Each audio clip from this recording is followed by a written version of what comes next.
Hi everyone. So welcome all of you to my channel, and this is the session which is for all those who have cleared, who have qualified NORCET 7 prelims और अब आप लोग mains की तैयारी कर रहे हैं। तो इस सेशन में केस बेस्ड क्वेश्चन डिस्कशन हम लोग करने वाले हैं साइकेट्रिक नर्सिंग का। So first of all a very big congratulations from my end to all those who have qualified NORCET 7 prelims.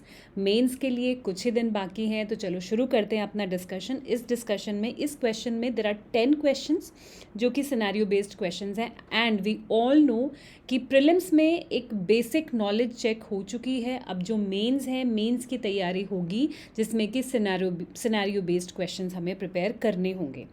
Okay, so very first question for all of you. A client is admitted to mental health unit. A client is admitted to mental health unit. Okay. Fine. Yes.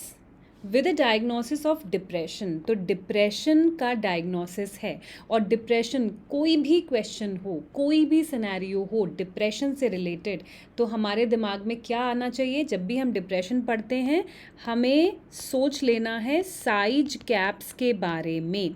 Size caps क्या है? SIGECAPS is a mnemonic, जिससे कि आप जो characteristic features हैं depressive disorder के वो याद रख सकते हो। Okay, where S stands for IGECAPS।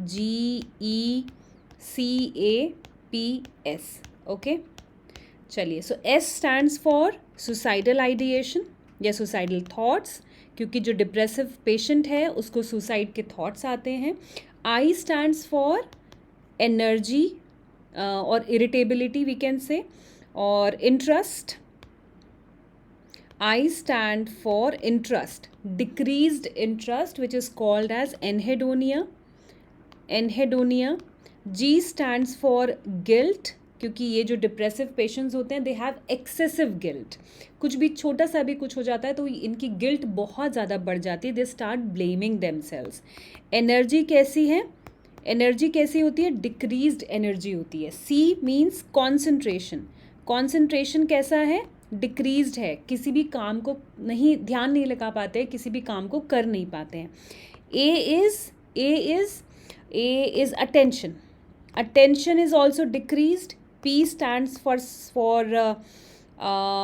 Psychomotor agitation. P stands for psychomotor agitation और रिटार्डेशन। तो जो इनकी साइकोमोटर एक्टिविटीज़ हैं या तो वो रिटार्डेड होंगी या वो एजिटेटेड होंगी, बहुत ज़्यादा बढ़ी हुई होंगी। And S stands for sleep disturbances. Sleep disturbance हो जाता है, या तो इंसोम्निया हो सकता है या हाइपरसोम्निया हो सकता है। ए से हम एक और चीज़ याद रख लेते हैं, एपिटाइट। एपिटाइट भी डिस्टर्ब हो जाती है, या तो ज़्यादा हो सकती है या कम हो सकती है। तो ये कुछ कैरेक्टरिस्टिक फीचर्स हैं जो अगर हमारे पास कोई भी केस आता है डिप्रेशन का, कोई भी क्वेश्चन आता है, ये आपके दिमाग में होने चाहिए क्वेश्चंस, सिम्टम्स। तो चलिए अब आगे सेकंड पार्ट पढ़ते हैं क्वेश्चन का। The nurse would develop a plan of care for the client that includes which intervention. So basically हमें क्या करना है? हमें डिप्रेसिव पेशेंट के लिए प्लान बनाना है, केयर का प्लान डेवलप करना है। तो इनमें से कौन सी चीज़ आप अपने प्लान में इंक्लूड करोगे? Encouraging quite reading and writing for the first few days. ये हम नहीं कर पाएंगे। क्यों नहीं कर पाएंगे? क्योंकि जो पेशेंट की अटेंशन है, कॉन्सेंट्रेशन है, वो डिक्रीज्ड है। पेशेंट क्वाइट रीडिंग और राइटिंग नहीं कर सकता है। ओके, सो ऑप्शन ए हमने एलिमिनेट कर दिया। Identification of physical activities that will provide exercise. तो क्या ये डिप्रेसिव पेशेंट कर पाएगा? क्यों नहीं कर पाएगा? क्योंकि पेशेंट के पास एनर्जी नहीं है। पेशेंट हमेशा फैटीग्ड है, उसकी एनर्जी बिल्कुल कम है, and patient is not at all enjoying any activity because he is having anhedonia. No socialising activities until the client asks to participate in milieu. अब हम क्या कर रहे हैं? अब हम पेशेंट को बहुत ज़्यादा एक तरह से रेस्ट्रिक्ट कर रहे हैं, या उसको एक तरीके से ऐसा ऑप्शन सी में हम उसको इस तरीके से पेशेंट को डील कर रहे हैं। There is some problem with the pencil, let me just fix it, क्योंकि इसके बिना काम नहीं हो पाएगा। ओके, तो ऑप्शन सी क्या कह रहा है? ऑप्शन सी कह रहा है कि हम यहाँ पे पेशेंट को so what we are going to do, हम कह रहे हैं कि जब तक भाई मिलियो में पार्टिसिपेट नहीं करोगे कोई सोशलाइजिंग एक्टिविटी नहीं होगी। तो आप क्या कर रहे हो, this is wrong, this is wrong. आप पेशेंट को यहाँ पे एक थेरेप्यूटिक अप्रोच नहीं है पेशेंट की, जो ऑप्शन सी है। अच्छा, ऑप्शन डी क्या है, a structured programme of activities in which the client can participate. तो हमें क्या करना है, डिप्रेसिव पेशेंट के लिए देखो, क्योंकि उसमें एनर्जी नहीं है तो उसको कंप्लीटली ऐसे भी नहीं छोड़ सकते कि ठीक है भाई आप लेटे रहो अपने बेड पे या करते रहो जो कर रहे हो। So this also we can not do. So there should be a structured programme of activities, पूरा एक रूटीन होना चाहिए, एक स्ट्रक्चर फॉर्म होना चाहिए कि कौन सी एक्टिविटीज़ करनी है, क्या रूटीन है। Okay, so option 4 is going to be the right answer for this question. चलिए नेक्स्ट चलते हैं। If you have any questions you can put in the comments, and while you are watching this और आप अपने comments डाल रहे हो, I will put the answers. Okay, I will answer all your questions. Next question. When planning the discharge of a client with chronic anxiety, which is the most appropriate maintenance goal? देखो क्या पूछ रहा है question आपसे, question पूछ रहा है कि एक पेशेंट है क्रोनिक एंजाइटी का, एक पेशेंट है क्रोनिक एंजाइटी का, और अप्रोप्रिएट मेंटेनेंस गोल मतलब आप चाहते हो कि क्या चीज़ पेशेंट यहाँ पे मेंटेन करे, मोस्ट अप्रोप्रिएट। अब देखो यहाँ पे इस तरीके से हमें कंफ्यूज किया जाता है, ये एक कंफ्यूज करने का तरीका है, यहाँ पे क्रोनिक एंजाइटी लिख दिया है। चलिए ओके देखते हैं हम। तो जो एंजाइटी का पेशेंट होता है उसके लिए हमें एक मेंटेनेंस गोल देखना है। चलिए let us read the options. Suppressing feelings of anxiety, क्या हम किसी को भी या एंजाइटी के पेशेंट को बोलेंगे कि अपनी एंजाइटी की फीलिंग्स को सप्रेस करो? बिल्कुल नहीं बोलेंगे, क्योंकि ये नॉन थेराप्यूटिक है। हमें क्या करना होता है, किसी भी ऐसी चीज़ को जो प्रॉब्लम कॉज कर रही है उसको आइडेंटिफाई करना होता है, उसको अच्छे तरीके से हेल्दी तरीके से उसके साथ डील करना होता है। पर यहाँ पे हम क्या कर रहे हैं, हम कह रहे हैं अपनी फीलिंग्स को सप्रेस कर दो। So this is not the right answer, हम ये मेंटेनेंस गोल एक्सपेक्ट नहीं करेंगे। Identifying anxiety producing situations, yes this could be our answer. बाकी ऑप्शंस एक बार पढ़ लेते हैं। देखो ये तरीका बच्चों आपने अपनाना है, जब आप क्वेश्चन देख रहे हो, ऑप्शंस पढ़ रहे हो, आपको लगेगा कि हाँ ये ऑप्शन मेरा आंसर है, तो आप क्या करोगे, आप जल्दी से उसको टिक करके बाकी और छोड़ दोगे। तो ये नहीं करना है, you have to read the question as well as all the options carefully. Option C पे चलते हैं। Continuing contact with crisis counsellor, क्या हम हर बार जब भी पेशेंट को एंजाइटी हो तो हर बार क्या पेशेंट काउंसलर को कांटेक्ट करेगा? नहीं करेगा, काउंसलर भी हर समय अवेलेबल नहीं होगा। प्लस साथ में ये क्या कर रहा है, देखो हमारा अल्टीमेट गोल क्या होता है, हमारा ultimate goal as a psychiatric nurse कि पेशेंट की जो स्ट्रेंथ है, जो उसकी अपनी स्ट्रेंथ है वो बढ़े, वो स्ट्रेंथन हो। अब यहाँ पे ऑप्शन सी में हम क्या कर रहे हैं, पेशेंट को डिपेंडेंट बना रहे हैं, जिससे कि जो उसकी स्ट्रेंथ है ना, इनर स्ट्रेंथ, उसको चांस ही नहीं मिल रहा है डेवलप होने का। तो this is also not right. Option 4 पे चलते हैं। Eliminating all anxiety from daily situations, क्या ये हमारा आंसर हो सकता है? Is it possible that can we exclude all the anxiety from our daily situations? This can not happen, कोई भी नहीं कर सकता। अपने रोज़मर्रा के लाइफ में आप सारे एंजाइटी सिचुएशंस को नहीं हटा सकते, दिस इज़ नॉट पॉसिबल। तो ऑप्शन 4 भी हमारा आंसर नहीं है। क्या ऑप्शन बचा हमारा? हमारे पास बचा option B as the right answer, और यही हमारा सही आंसर है, क्योंकि एंजाइटी कॉजिंग सिचुएशंस को आइडेंटिफाई करना बहुत ज़रूरी है। ये पहला स्टेप है इस चीज़ के साथ कोप करने का, इसको अच्छे तरीके से सॉल्व करने का, क्योंकि जब तक हम ये नहीं पहचानेंगे कि क्या चीज़ है जो एंजाइटी कॉज कर रही है, तब तक हम उसको अच्छे तरीके से डील नहीं कर पाएंगे। जैसे कि मान लीजिए आपको एंजाइटी हो रही है, आप कोई एग्ज़ाम अपना देकर आए हो, से ये नॉर्सेट ही देकर आए हो, प्रीलिम्स देकर आए हो, आप रिलेट कर सकते हो क्योंकि रीसेंट सिचुएशन है, और आप हो बहुत एंग्शियस, बहुत एंजाइटी आपको हो रही है। एंजाइटी के चक्कर में आप कुछ खा नहीं अच्छे से पा रहे हो, आपका रिजल्ट आने वाला है, आप एंग्शियस हो रहे हो बहुत ज़्यादा, और आप इधर से उधर मूव कर रहे हो, ठीक से बैठ भी नहीं पा रहे हो, अच्छे से बोल भी नहीं पा रहे हो, आपके पेट में भी क्रैम्प्स हो रहे हैं। सो दिस इज़ ऑल हैपनिंग। तो अब आपको क्या करना है, उस समय अपने आप को काम डाउन करने के लिए या उस सिचुएशन को अच्छे से हैंडल करने के लिए first of all you have to identify कि मुझे एंजाइटी हो क्यों रही है। So first of all we have to identify the source of anxiety and then we have to deal with it properly. आपने पहचान लिया कि एंजाइटी मुझे इसलिए हो रही है कि हाँ मेरे कुछ क्वेश्चंस में मैं श्योर नहीं हूँ, और फिर आपने क्या किया with the help of your friend और समवन, और अपने आप ही आपने अपने आप को थोड़ा सा काम डाउन किया कि चलो कोई बात नहीं, let us not over think and let us wait for the result, और रिजल्ट आया तो आपने वो क्लियर कर लिया अच्छे परसेंटाइल के साथ, ठीक है। सो this is all necessary, identifying the exact source, कहाँ से एंजाइटी आ रही है। तो अगर कोई एंजाइटी का क्वेश्चन आता है तो ये चीज़ आपने ध्यान रखनी है। चलिए नेक्स्ट पे चलते हैं, नेक्स्ट क्वेश्चन देखते हैं। So the nurse is caring for a client just admitted to the mental health unit and diagnosed with catatonic stupor. क्या कंडीशन है हमारे पास? हमारे पास कंडीशन है कैटाटोनिक स्टूपर की। अब स्टूपर क्या होता है? कैटाटोनिक स्टूपर क्या है कि पेशेंट यहाँ पे बिल्कुल म्यूट होके एक तरफ बिल्कुल अनरिस्पॉन्सिव होता है, म्यूट होता है, किसी भी एक पोजीशन में पेशेंट घंटों घंटों तक पड़ा रह सकता है। Now the client is lying on the bed in the fetal position, fetal position में पेशेंट अपने बेड पे लेटा है और स्टूपर में है।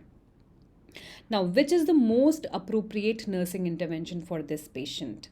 क्या आप करोगे सबसे इम्पॉर्टेंट या सबसे मोस्ट अप्रोप्रिएट, हम क्या चीज़ करेंगे? चलिए ask direct questions to encourage talking. Can we do this? यहाँ पे क्लियरली लिख दिया है कि कैटाटोनिक स्टूपर है, तो स्टूपर वाले पेशेंट से आप डायरेक्ट क्वेश्चंस पूछ रहे हो जिससे कि वो बात करना शुरू कर दे। दिस वोंट हैपन क्योंकि पेशेंट म्यूट है, and you can not expect कि आपने सवाल पूछा और पेशेंट ने तपाक से जवाब दे दिया। Leave the client alone so as to minimise external stimuli. Is it possible? क्या आप पेशेंट को अकेला छोड़ दोगे जिससे कि एक्सटर्नल स्टिमुलाई कम हो जाए? Sit beside the client in silence with simple open ended questions। ये हमें अप्रोप्रिएट दिख रहा है। देखो जब भी इस तरीके के क्वेश्चंस के आंसर्स आप ढूंढने चलते हो तो always keep this in mind कि थोड़ा सा जो भी ऐसा ऑप्शन है जो आपको सही लग रहा है, थेरेप्यूटिक अप्रोच के साथ है, पेशेंट की प्रॉब्लम को आइडेंटिफाई कर रहा है, वो आपका आंसर हो सकता है। तो ऑप्शन सी ऐसा ही है, बहुत थेरेप्यूटिक अप्रोच के साथ ये आंसर है। Take the client into the day room with other clients to provide stimulation. आप क्या करोगे? आप पेशेंट को दूसरे रूम में ले जाओगे दूसरे क्लाइंट्स के साथ, जिससे कि दूसरे लोगों के साथ रह के उसको थोड़ा सा स्टिमुलेशन मिले। So this is also not going to help क्योंकि हमारे पास जो पेशेंट है वो कैटाटोनिक स्टूपर का है। तो इसमें ना ही आप पेशेंट को अनसुपरवाइज्ड छोड़ सकते हो, ना ही आप एक्सपेक्ट कर सकते हो कि दूसरे लोगों को आने दो और वो उससे बातचीत करेंगे तो वो बोलना शुरू कर देगा। No, this won't help. तो हमारा जो सबसे सही आंसर है यहाँ पे ऑप्शन सी है। क्यों है? देखो पेशेंट है, कैटाटोनिक स्टूपर में है, म्यूट है, नहीं बोल रहा है, बिल्कुल चेंज नहीं कर रहा है अपनी पोजीशन, अनरिस्पॉन्सिव है। So you can not leave the patient but you have to be available for the patient. You have to sit beside the patient in silence. Continuously आप उसको पूछते नहीं रहोगे, यू विल बी देयर, अपनी presence वहाँ पे maintain रखोगे। आप सिंपल ओपन एंडेड क्वेश्चंस के साथ बातचीत शुरू करोगे कंसिस्टेंट तरीके से, रिपीटेड फॉर्म में। रिपीटेड फॉर्म का मतलब ये नहीं है कि बार बार आप बोलते ही जा रहे हो, just be there with a pause, ठीक है, जिससे कि पेशेंट को भी समझ में आए कि yes someone is there who is concerned about me. Okay, जब उसको लगे then the patient can start talking. So sit beside the client in silence with simple open-ended questions is the right answer to this question. Next, if you have any questions related to any of the discussion, अगर कोई भी सवाल है मन में आप comments में डाल सकते हो, I will answer your questions. Next question, which behaviour observed by the nurse indicates a suspicion that a depressed adolescent client may be suicidal. सबसे पहली चीज़ तो हमारे पास डिप्रेशन का पेशेंट है, सबसे पहली एक क्लू है कि हाँ यहाँ पे पेशेंट सुसाइडल हो सकता है. अब आपसे क्वेश्चन में पूछा भी यही है कि भाई इन चारों में से कौन सा एक हिंट आपको देगा कि this patient can be, this adolescent can be suicidal.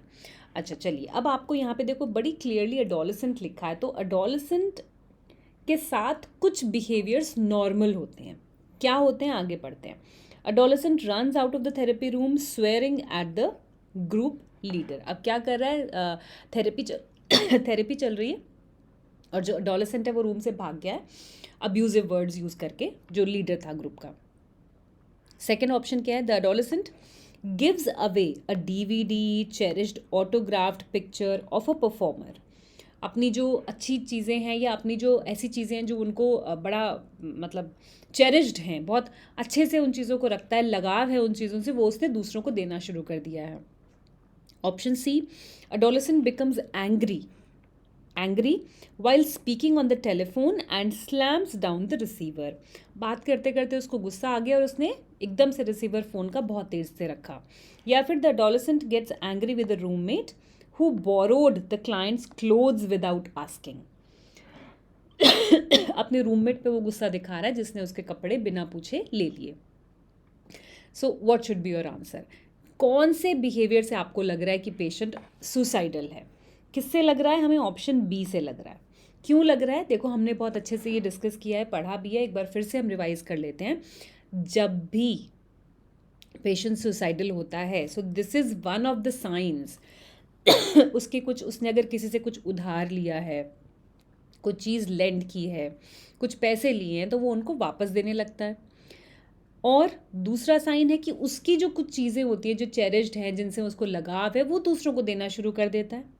ये एक साइन होता है कि now patient is giving away things, और पेशेंट अपना जो चीज़ें हैं, जो किसी से कुछ लेंड किया है तो उसको वापस देने लग रहा है। ये this can be a sign of being suicidal. बाकी और ऑप्शंस की तरफ आप देखें तो ये बहुत एक कॉमन सा बिहेवियर है एडोलेसेंट्स के साथ। एंग्री होना, अननेसेसरीली एकदम से चीज़ें तोड़ फोड़ करने लगना, या गुस्सा बहुत ज़्यादा हो जाना, या स्वेरिंग वर्ड्स या अब्यूजिंग वर्ड्स यूज़ करना। So this is a common behaviour with adolescence. So option B is the right answer. समझ में आ गया? नहीं आया तो आप मुझसे क्वेश्चन पूछ सकते हो कॉमेंट्स में। चलिए, नेक्स्ट क्वेश्चन। अ मॉडरेटली डिप्रेस्ड क्लाइंट, एक क्लाइंट है जो कि डिप्रेस्ड है, मॉडरेटली डिप्रेस्ड है, was hospitalised 2 days ago, suddenly begin smiling and reporting that the crisis is over. The client says to the nurse, I am finally cured. Based on the client's behavior and statement, which intervention would the nurse include in the plan? अब क्या है? Again there is a depressed patient, moderately depressed है। अब moderately depressed लिख दिया है अब आपको confuse करने के लिए यहाँ पे, ठीक है? क्योंकि उसका जो आगे बिहेवियर है वो क्या कह रहा है कि पेशेंट ने सडनली स्माइल करना शुरू कर दिया, बोलना शुरू कर दिया कि ठीक है अब मैं सही हो गया हूँ, क्राइसिस खत्म हो गया, मतलब जो प्रॉब्लम थी वो खत्म हो गई है। Based on this behaviour, what you will do, what will be your intervention? Suggesting a reduction of medication, आप सजेस्ट करोगे कि भाई दवाइयाँ कम कर दी जाएँ, या फिर आप allowing increased in room activities. In room activities मतलब पेशेंट को अंदर अपने रूम में ही रहने दो ज़्यादा समय। Increasing the level of suicide precautions, आप लेवल ऑफ सुसाइड प्रिकॉशंस, जो सुसाइड के लिए प्रिकॉशंस लिए जाते हैं, जैसे कि पेशेंट को क्लोज रूम में नहीं रखा जाता है, पेशेंट का environment should be free of any sharp object जिससे पेशेंट अपने आप को हार्म कर सके। सो ऑल दोज थिंग्स को और ज़्यादा इम्प्रूव कर दोगे, बढ़ा दोगे लेवल ऑफ इसको प्रिकॉशन को, या फिर allowing the client of unit privileges as needed, या उसके प्रिविलेजेस बढ़ा दोगे। So what you will do? देखो, सबसे पहली चीज़ है बिहेवियर क्या है पेशेंट का। पेशेंट कह रहा है कि अब मैं क्योर हो गया हूँ, finally suddenly started smiling. This is also one of the cue for being suicidal. Patient has decided that he is going to attempt suicide. Patient ने डिसाइड कर लिया कि अब मुझे सुसाइड अटेम्प्ट करनी है, तो क्या है वो थोड़ा सा रिलैक्स्ड और रिलीव्ड फील कर रहा है कि भाई मुझे मेरी प्रॉब्लम का सोल्यूशन मिल गया, और सोल्यूशन क्या है? Suicide. So that is why patient is smiling और कह रहा है कि प्रॉब्लम खत्म हो गई, प्रॉब्लम का मिल गया सोल्यूशन, प्रॉब्लम क्योर हो गई है। तो हमारा आंसर क्या होगा? ऐसे में हमें क्या करना होगा? हमें पहचानना होगा क्यूज़ को, और अपनी जो सिक्योरिटी है या जो प्रिकॉशंस हैं, सुपरविजन है, उसको बढ़ाना होगा। Okay, so option C is the right answer. किसी भी तरीके से क्वेश्चन आए सुसाइड का, ये कुछ चीज़ें हैं जो आपको ध्यान रखनी होंगी, जैसे कि सुसाइड का क्या प्रिकॉशंस क्या होते हैं, और क्या क्यूज़ हैं जिनसे आप पहचानोगे कि पेशेंट सुसाइडल हो रहा है। अच्छा, पैराडॉक्सिकल सुसाइड भी हमने कई बार डिस्कस किया है। पैराडॉक्सिकल सुसाइड, क्योंकि हम सुसाइड डिस्कस कर रहे हैं तो मुझे ध्यान आ रहा है कि पैराडॉक्सिकल सुसाइड भी हमने डिस्कस किया है। ये क्या है paradoxical suicide?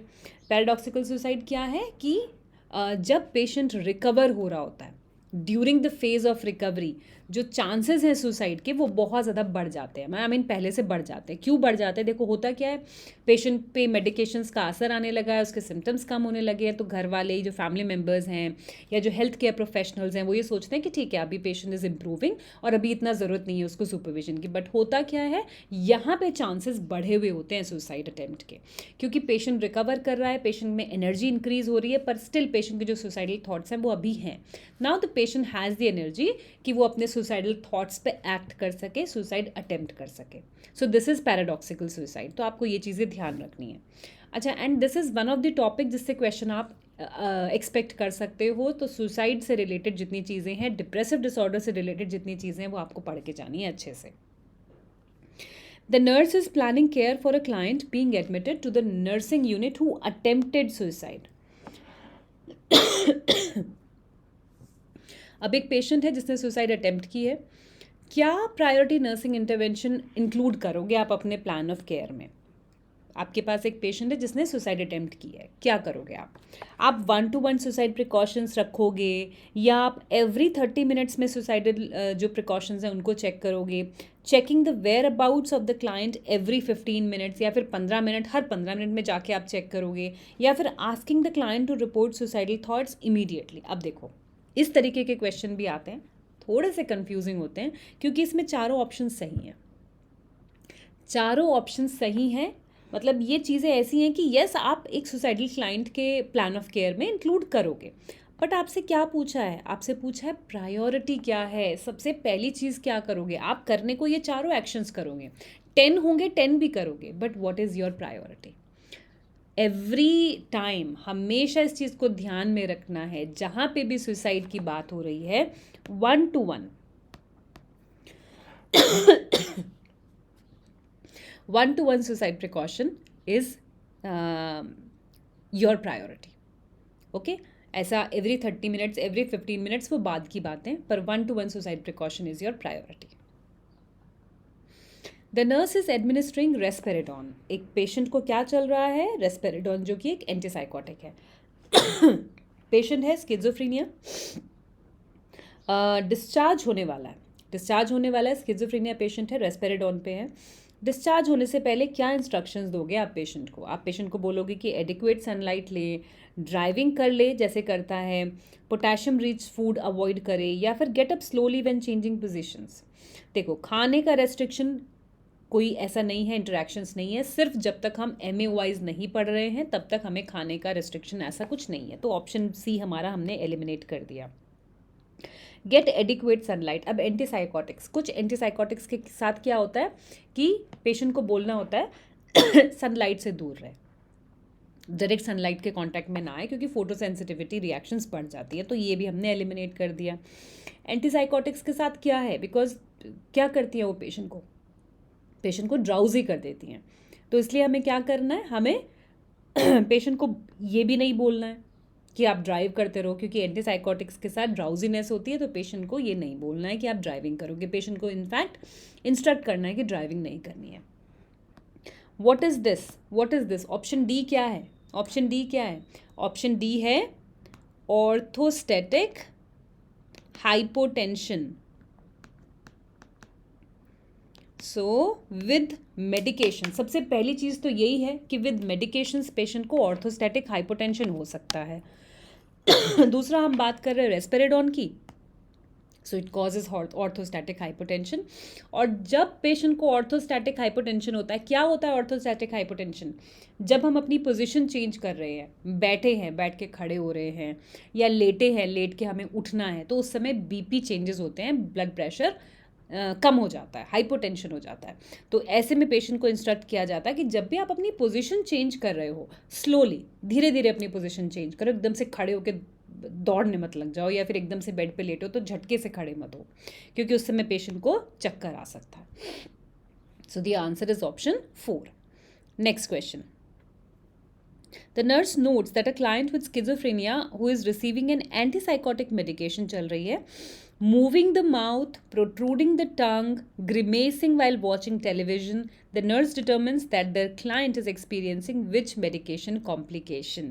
So we have discussed it एक बार फिर से डिस्कस कर लेते हैं।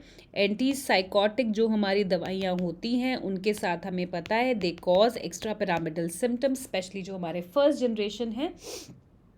सेकेंड जनरेशन के साथ हमारे ईपीएस नहीं होते हैं तो दूसरे साइड इफ़ेक्ट ज़्यादा होते हैं। अच्छा, ईपीएस की बात कर रहे हैं तो कितने ईपीएस होते हैं हमने पढ़ा है, हमारे पास होता है अक्यूट डिस्टोनिया, अक्यूट डिस्टोनिया होता है, और क्या होता है, एक्थीजिया होता है।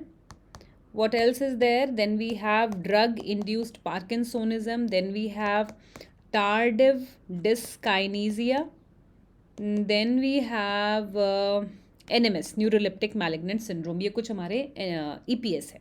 अब हमें सबसे EPS आइडेंटिफाई करने के लिए पूछा है और सिम्टम्स क्या दिए हैं, moving the mouth, protruding the tongue and grimacing. ये क्या है, ये हमारा टार्डिव डिस्काइनीजिया है, जिसमें क्या होता है, रैबिट लाइक च्यूइंग मूवमेंट्स होते हैं, इनवॉलेंट्री मूवमेंट्स होते हैं, कोरियो एथिटॉइड मूवमेंट्स, रैपिड जर्की या फिर स्लो साइनोसॉइड मूवमेंट्स होते हैं। ओके, तो ये क्या है हमारा answer, tardive dyskinesia. Drug induced parkinsonism में 3 फीचर्स होते हैं, जिसमें रिजिडिटी है, ट्रेमर्स है, ब्रेडिकाइनीजिया है। ऐसा कुछ भी हमें ऑप्शंस में नहीं दिया है। हाइपरटेंसिव क्राइसिस किसके साथ होता है, जब पेशेंट एमएओआईज लेता है और उसके साथ टायरामिन रिच फूड खा लेता है, जिसमें कि ऑक्सीपिटल हेडेक के साथ पेशेंट प्रेजेंट होता है। न्यूरोलेप्टिक मैलिग्नेंट सिंड्रोम क्या है, दिस कॉजेज, इसमें क्या हो रहा है, इसमें मसल रिजिडिटी है, फीवर है बहुत ज़्यादा, पेशेंट के सीपी के लेवल्स बढ़े हुए होते हैं, other symptoms are also there. तो हमारा आंसर क्या हो गया, टार्डिव डिस्काइनीजिया। बहुत इंपॉर्टेंट एक टॉपिक है ये एंटीसाइकोटिक और ईपीएस। तो मुझे पता है आप लोग अच्छे से इसको पढ़ा हुआ है, फिर से एक बार आप रिवाइज करके जाओगे। बहुत सारे क्वेश्चंस अटेम्प्ट करते रहो। देखो अब जो समय है ना आपके पास, आपने एक लेवल तो क्रॉस कर लिया, अब सेकंड लेवल की आप तैयारी कर रहे हो। प्लीज़ बहुत सारे एमसीक्यूज़ अटेम्प्ट करो, केस बेस्ड है, जो सिनेरियो बेस्ड एमसीक्यूज़ है वो अटेम्प्ट करो। और जहाँ पे भी अटक जाते हो ना, एमसीक्यूज़ अटेम्प्ट करने का भी एक तरीका है। मान लो आपने 1 2 3 4 एमसीक्यूज़ अटेम्प्ट कर लिए, आपने सही सही कर दिया, आपको सब उसका रैशनल अच्छे से पढ़ लिया है। 5th क्वेश्चन पे आए, यहाँ पे आप अटक गए। अटक गए क्यों, क्योंकि जो कॉन्सेप्ट है आपका कॉन्सेप्ट क्लियर नहीं है, आपका कॉन्सेप्ट क्लियर नहीं है। तो आपने उसको देखा, उसका आंसर पढ़ा, उसका रैशनल पढ़ा और आप आगे चले गए, ऐसा नहीं करना है। नो, जहाँ अटके हो प्लीज़ ओपन योर नोट्स, जहाँ पे आपने अपनी थियरी पढ़ी है please go to that concept, clear करो उस कॉन्सेप्ट को, फिर आगे बढ़ो। क्योंकि अगर आप नहीं गए ना वापस, आपने अपना कॉन्सेप्ट क्लियर नहीं किया, तो इस कॉन्सेप्ट से रिलेटेड जो भी क्वेश्चंस आएंगे वहाँ आप अटकोगे ही अटकोगे। प्लीज़ कोई रटने की ज़रूरत नहीं है किसी चीज़ को, रटोगे तो सिनेरियो बेस्ड क्वेश्चंस नहीं कर पाओगे। प्लीज़ अपना फोकस करो कॉन्सेप्ट क्लैरिटी पे। चलिए, a hospitalized client is started on monoamine oxidase inhibitors, very important and very favorite topic of the examiners. कौन सी फूड्स आप बोलोगे which are acceptable to consume while taking this medication, select all that apply multiple, मतलब इस तरीके के question आते नहीं हैं, बट स्टिल चलिए कोई बात नहीं, हम एमएओआई डिस्कस कर रहे हैं, देख लेते हैं। कौन सा फूड आइटम पेशेंट कंज्यूम कर सकता है, आपको वो बताना है। देखो कौन सा कर सकता है, हमें क्या पता है, एमएओआई के साथ हमें कौन सा फूड नहीं लेना होता, टायरमिन रिच फूड हमें नहीं लेना होता। Figs, yogurt, aged cheese, रेजन्स, alcoholic beverages, overripe fruits, aged cheese, all of these are high in tyramine. तो हमें क्या लेना है, क्रैकर्स ले सकता है पेशेंट, टॉस्ट सैलेड ले सकता है।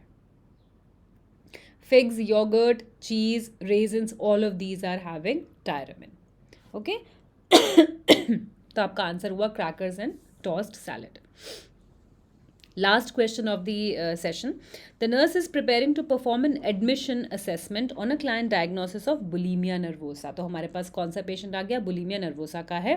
एडमिशन असेसमेंट आप कर रहे हो। एडमिशन असेसमेंट मतलब जो भी फाइंडिंग्स है आप उनको देखोगे, असेस करोगे और उनको डॉक्यूमेंट करोगे। Which assessment finding would the nurse expect to note, select all that apply. Bulimia nervosa, सबसे पहले क्या है bulimia nervosa, it is an eating disorder, it is an eating disorder जिसके साथ में क्या होता है, जिसके साथ में होता है binge eating, patient binge eating करता है, प्लस पेशेंट क्या करता है, कंपेंसेट करता है, उसको कंपेंसेटरी बिहेवियर करता है, जिसमें कि पेशेंट वॉमिटिंग भी कर सकता है, यूज़ ऑफ लेग्जेटिव्स भी कर सकता है, ओके, और एक्सेसिव एक्सरसाइज भी कर सकता है। ठीक है, थोड़ा हैंड राइटिंग गड़बड़ हो रही है पर ध्यान रखना है, बिंज ईटिंग है और कंपेंसेटरी मैकेनिज्म है। कंपेंसेटरी में पेशेंट एक्सेसिव फास्टिंग भी कर सकता है, बहुत ज़्यादा फास्टिंग कर ली उसने, 24 घंटे फास्टिंग कर ली, या बहुत एक्सरसाइज करी 2-3-4 घंटे लगातार, या फिर उसने वॉमिटिंग्स करी, या फिर अब्यूज़ ऑफ लेग्जेटिव्स खा लिए, रोज़ के रोज़ लेग्जेटिव्स खा रहा है कि जिससे कि जितना भी एक्स्ट्रा फूड उसने खाया है वो बाहर निकल जाए। क्या होगा ऐसे में, बिंज ईटिंग में, बुलिमिया नर्वोसा में, पेशेंट जब इतनी वॉमिटिंग कर रहा है तो इलेक्ट्रोलाइट डिस्टर्बेंसेस होंगे, ओके। और क्या हो सकता है, पेशेंट जब बार बार वॉमिटिंग करेगा तो उसका जो टूथ का जो इनेमल है वो भी इरोड होने लगेगा, वो ख़राब होने लगेगा, क्योंकि पेट में एसिड होता है, एसिड कंटेंट को आप बार बार बाहर निकालोगे तो कुछ ना कुछ प्रॉब्लम तो होगी ना। ओरल जो आपका जो माउथ है, जो ओरल कैविटी है, वहाँ पे भी प्रॉब्लम्स आएंगी, आपके ईसोफेगस में भी इन्फ्लेमेशन हो सकती है बिकॉज ऑफ दी बार बार एसिड बाहर निकालने में।